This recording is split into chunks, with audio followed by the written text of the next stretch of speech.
សួស្តីអ្នកទាំងអស់គ្នាថ្ងៃនេះខ្ញុំលេង game Among Us និងថ្ងៃនេះយើងត្រូវការឆែក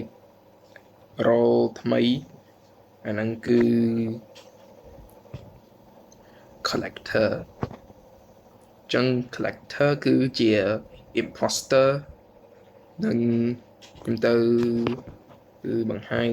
អ្នកទាំងអស់គ្នាដើម្បីថា role នេះធ្វើអ្វី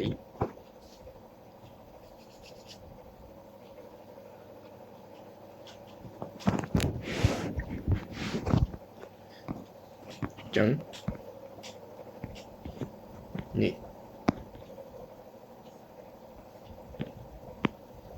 នឹងនេះគឺ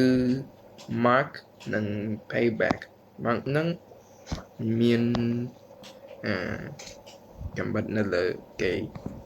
និងបាប្រានេះcool down នឹង reset ចឹងនេះគឺណាគេអត់បានសម្រាប់គឺសម្រាប់ខ្លួនឯងមកហ្នឹងអត់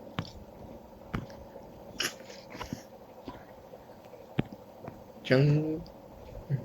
ខ្ញុំបានអត់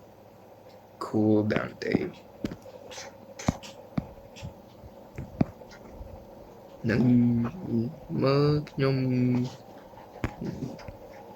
ហើយ